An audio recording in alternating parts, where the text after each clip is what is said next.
Good afternoon बच्चों, कैसे हैं आप लोग। आई होप आप सब लोग अच्छे होंगे और आपका हमारे एसबी क्लासेस में स्वागत है।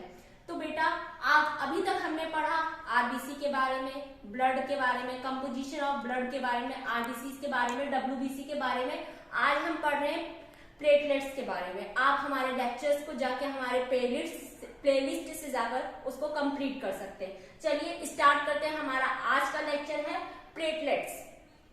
प्लेटलेट्स क्या होता है? इसे बेटा इंजीनियर्स ऑफ सेल्स, मतलब कि हमारी बॉडी में जो भी कटा पिटा होता है उसको ये बनाते हैं, इसीलिए इसे क्या कहते हैं? Engineers of cell.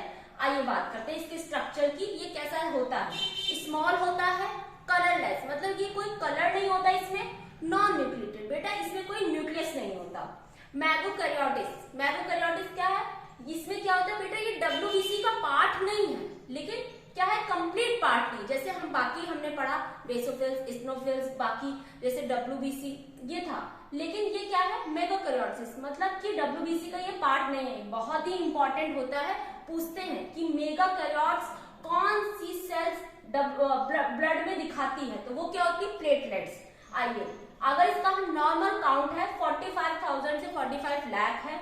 इसका अगर जीवन काल की बात करें बेटा, क्या है?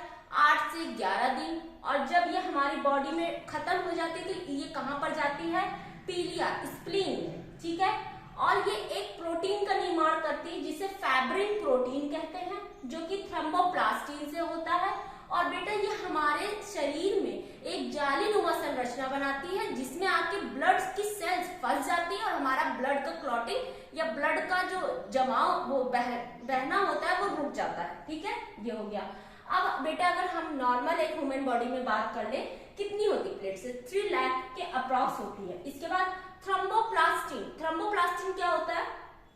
ब्लड क्लॉटिंग, मतलब कि रक्त का थक्का जमने में मदद करता है। बहुत इंपॉर्टेंट पूछते हैं, फैब्रिन, थ्रोम्बोप्लास्टिन क्या है? ये किससे संबंधित है? ये ब्लड का थक्का जमने से संबंधित प्रोटीन्स है।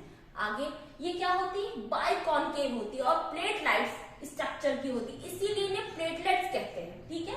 आइए फंक्शन ऑफ प्लेटलेट्स के बारे में जान लेते हैं। रिपेयरिंग ऑफ ब्लड वेसल्स, हमारे शरीर में जो भी कटा पिटा होता है उनको रिपेयर करते हैं, इसीलिए इन्हें इंजीनियर ऑफ सेल्स भी कहते हैं। एक्टिव प्रोटीन, ये प्रोटीन को भी एक्टिवेट करते हैं, जैसे कि प्रोथ्रोम्बिन को जाके प्लेटलेट्स क्या करते हैं? एक्टिव करते हैं। वो आगे चल के क्या करते हैं बेटा? जब हम पढ़ेंगे ब्लड क्लॉटिंग के बारे में तो उसमें एक जालीनुमा संरचना बना देते हैं। तो ये हो गया, जो कि आगे चल के ब्लड का थक्का जमाने में मदद करते हैं। Retention of a healed part, मतलब कि क्या है? जितना भी कटा पिटा होता है उसको रिपेयर करता है, ठीक है। और डिफेंसिव फॉर्मेशन, मतलब कि अगर बेटा कुछ कट गया हमारे शरीर में तो क्या होगा? बाहर से उसमें बैक्टीरिया वगैरह अटैक करने लगेंगे तो उनसे बचाता भी है।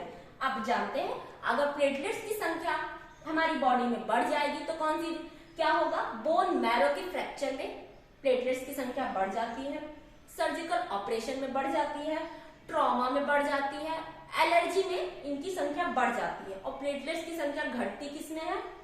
मलेरिया में, डेंगू में, चिकन पॉक्स में, टाइफाइड में, और क्या होता है? टीबी में और अनीमिया में। इसीलिए बेटा जब ये घटने लगती है तो डॉक्टर कहते हैं कि बेटा कीवी का फल खाओ, उससे क्या होता है? प्लेटलेट्स की संख्या बढ़ जाती है। अगर आपको हमारा लेक्चर अच्छा लग रहा हो, आपको लग रहा है कि यूजफुल है, इतना ही है प्लेटलेट्स में, हम आगे जो लेक्चर है उसमें पढ़ेंगे ब्लड क्लॉटिंग, रक्त का थक्का कैसे जमता है। उसी के साथ हम अपना प्लेटलेट्स को खत्म करेंगे और एमसीक्यूज लगाएंगे, जानिए कि कैसे इंपॉर्टेंट है, कैसे क्वेश्चंस आते हैं। तो आपको हमारे लेक्चर यूजफुल लग रहे हैं बेटा, तो हमारे चैनल को लाइक शेयर सब्सक्राइब करें to SB classes. Thank you.